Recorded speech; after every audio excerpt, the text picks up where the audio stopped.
বনি ইসরাইলের নিকৃষ্ট যুবককে যদি মাওলা মাফ করতে পারেন, তোমার আমার গুনাহ তো তার চেয়ে বেশি হয় না। কাজে তওবার মতো তওবা করো। আমি চ্যালেঞ্জ দিয়ে বলতে পারি আমার মাওলায় মাফ করিয়া দেবে।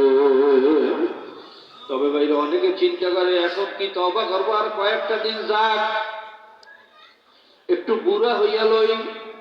অনেক যুবকদেরকে শয়তানে ধোকা দেয়, যুবক এখন তো আনন্দ ফুর্তি করার সময়, কিসের তওবা করো, কিসের নামাজ পড়ো, কয়েকদিন পরে তওবা করিস। ও বাবা যুবক, এইটা হইল শয়তানের সবচেয়ে বড় ধোকা। তুমি যে বুড়া হইতে পারবা এই সিকিউরিটি তোমারে কে দেশে রে বাবা? বাবা এই মজলিস থেকে বাড়ি যাইতে পারবা কিনা সেই সিকিউরিটি দেওয়ার ক্ষমতাও কোনো মানুষের নাই। এই রাতটা আপনার আমার উপর থেকে যায় না না যায় এ কথা বলার ক্ষমতাও কোনো মানুষের নাই। ভাইরা গতকালকে নায়েব আমিরুল মুজাহিদিনের মাহফিল থেকে আল্লাহ আমাকে শৌলার ছাত্র আন্দোলনের সভাপতি আল্লাহ বিদায় নিয়ে বাড়িতে রওনা করছে। দুই ভাই এক মোটর সাইকেলে পথের ভিতরে আজরাইল বলতেছে আল্লাহ সভাপতি দুনিয়া থেকে বিদায় হয়ে গেছে। বাবা কার জন্য কোন জায়গায় আজরাইল অপেক্ষা করতেছে তুমিও জানো না, আমিও জানি না। আল্লাহ তুমি আমাদেরকে তওবা করার তৌফিক দিয়ে দাও। সুলাইমান নবী আলাইহিস সালাতু ওয়াস সালামের কাছে এক উম্মত হইয়া বলতেছেন, ও নবী সুলাইমান, আজকে আজরাইলের সাথে আমার দেখা হইয়া গেছে।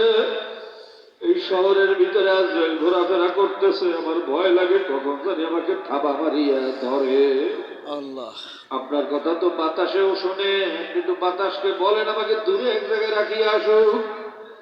নবী সুলাইমান আলাইহিস সালাতু ওয়াস সালাম উম্মতের মনোবাসনা পূরণ করার জন্য কোন সুয়াল জবাব না করিয়া বাতাসকে হুকুম দিয়ে দিলেন, হে বাতাস যাও আমার উম্মতকে দূরে এক জায়গায় রাখিয়া আসো।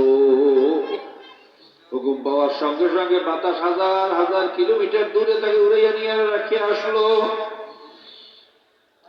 এই ঘটনার একটু পরই নবী সুলাইমানের সাথে আজরাইলের দেখা।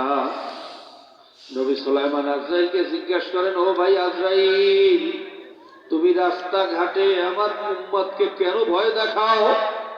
তোমার এই ভয়ঙ্কর চেহারা কেন আমার এই দুর্বল উম্মতকে দেখাও? আমার উম্মত তো দুর্বল, তাদেরকে কেন ভয় দেখাও?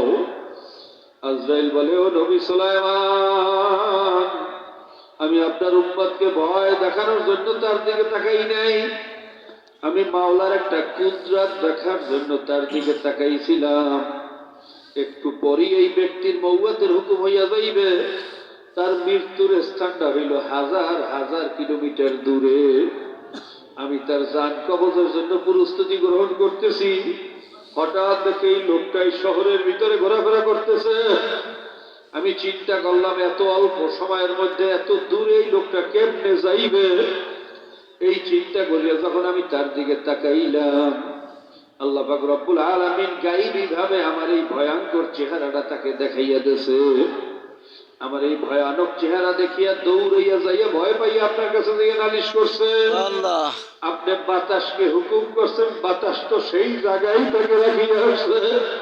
ও নবী সুলাইমান, আমি কেবলমাত্র তার জানটা কবজ করিয়া আসলাম। আমি কেবল তার জানটা কবজ করে আপনার সাথে দেখা করতে আসলাম নবী সুলাইমান। আমি তাকে ভয় দেখানোর জন্য তার দিকে তাকাই নেই, মাওলার কুদরত চাইয়া চাইয়া আমি দেখলাম আমার মাওলা কেমন কুদরতের মাওলা। কাজী ভাইরা, মওয়াত কখন কার হাজির হইয়া যায়, আজরাইল কখন কার জন্য কোথায় অপেক্ষা করতে আসে, কোন রাস্তার মোড়ে, কোন বাড়ির কোনায়, কোন খাটিয়ার পাশে, বাবা তুমিও জানো না, আমিও জানি না। কাজে সময় কিন্তু অত বেশি পাওয়া যাবে না। আজকে জীবনের শেষ সময় মনে করে একটু তওবা করিয়া ফেলাও বাবা। আল্লাহ এরকম মজলিস আবার পাইবেন, আবার তওবা করবেন, অনেক দূরের কথা। বাবা, এত ওলামায়ে কেরাম, এত হক্কানি আলেম, এত সাদা দাড়িওয়ালা, এত কোরআনের হাফেজ, যাদের পায়ের নিচে ফেরেশতারা নূরের পর নিয়ে দৌড়ায়, এমন সাদা দাড়িওয়ালা আহলে কলব জাকিরিনরা এখানে আছে, যাদের কান্নায় আমার মাওলায় লজ্জা পায়। পর্দার আড়ালে এমন মাওলার প্রিয় বান্দিরা আছেন, যাদেরকে মাওলায় বড় বেশি ভালোবাসে। কাজী বাবা, এরকম মজলিস আর কপালে জোটে না, না জোটে তুমিও জানো না, আমিও জানি না। কাজে আজকে এই মুহূর্তে জীবনের শেষ তওবা মনে করে একটু তওবা করো, আমার জন্য দোয়া করো, আমিও সবার জন্য দোয়া করি। আমার মাওলা যেন তার গোলাম হইয়া কবরে যাওয়ার তৌফিক দেয়। আল্লাহুম্মা